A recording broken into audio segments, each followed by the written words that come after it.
ప్రతి ఒక్క మాసానికి ఏదో ఒక ప్రత్యేకత ఉంటుంది. కానీ అన్ని మాసాలలోకి మార్గశిర మాసానికి ఎక్కువ ప్రాధాన్యత ఉంది. ఈ మాసాన్నే మార్గశీర్షం అని కూడా అంటారు. శీర్షం అంటే అగ్రస్థానం అని అర్థం. మాసాల అన్నిటిలోకి అగ్రగణ్యమైనది కాబట్టే దీనికి ఆ పేరు వచ్చిందని చెబుతారు. శ్రీకృష్ణుడు కూడా మాసానాం మార్గశీర్షానాం అని చెప్పినట్టుగా మన పురాణాలు చెబుతాయి.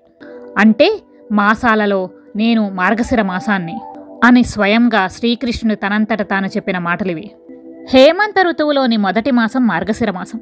మృగశిర నక్షత్రం పౌర్ణమి కలయిక ఈ మాసంలోనే జరుగుతుంది. భగవంతుని అనుగ్రహం పొందడానికి మార్గశిర మాసం అత్యంత ఉత్కృష్టమైన మాసముగా చెప్పబడినది.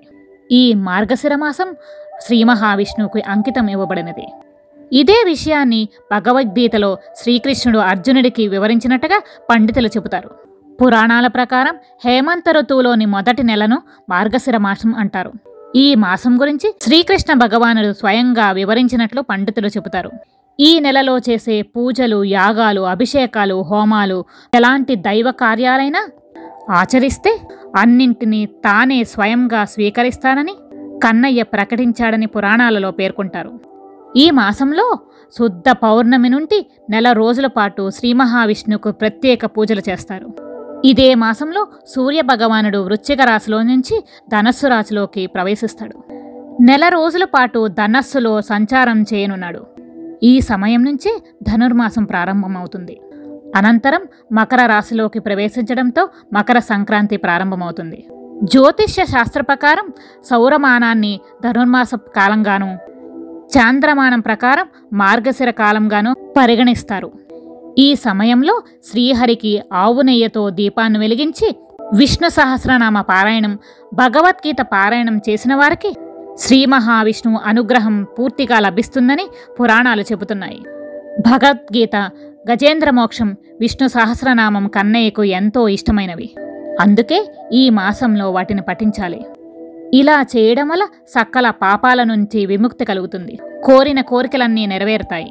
మార్గశిర మాసంలో స్కంద షష్ఠి రోజున కుమారస్వామిని పూజించడం వలన సంతాన యోగం కలుగుతుందని పురాణాల్లో వివరించబడినది.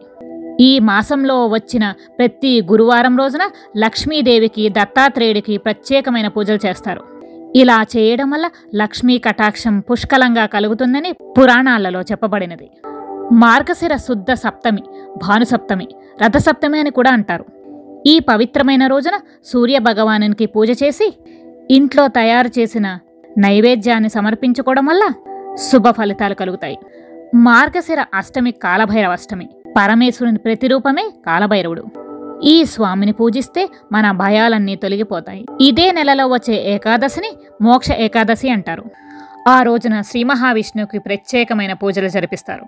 మార్గశిర శుద్ధ పౌర్ణమి రోజున దత్తాత్రేయుని పూజించడం వలన సకల పాపాల నుంచి విముక్తి లభిస్తుంది. అంతేకాదు ఆరోగ్యపరమైన ఇబ్బందుల నుంచి ఉపశమనం కలుగుతుంది. ఈ ఉత్కృష్టమైన మాసంలో మన అందరికీ తోచిన విధంగా లక్ష్మీదేవిని, శ్రీ మహావిష్ణువుని పూజించుకుని సకల ఆరోగ్య ఐశ్వర్యాలతో ఆ శ్రీ మహావిష్ణువు లక్ష్మీదేవి యొక్క కటాక్షం వలన సంతోషమైన జీవితాలు గడుపుదాం. ఓం నమో నారాయణాయ. అమ్మవారిని ప్రత్యేకించి ఈ నామముతో పూజిస్తే సకల ఐశ్వర్యాలు కలుగుతాయి. ఓం శ్రీ ఓం నమః ఓం పరమలక్ష్మ్యే విష్ణు వక్షస్థలస్థితాయే రమాయే ఆశ్రిత తారకాయే నమో వహినిజాయ నమః. శ్రీమాత్రే నమః.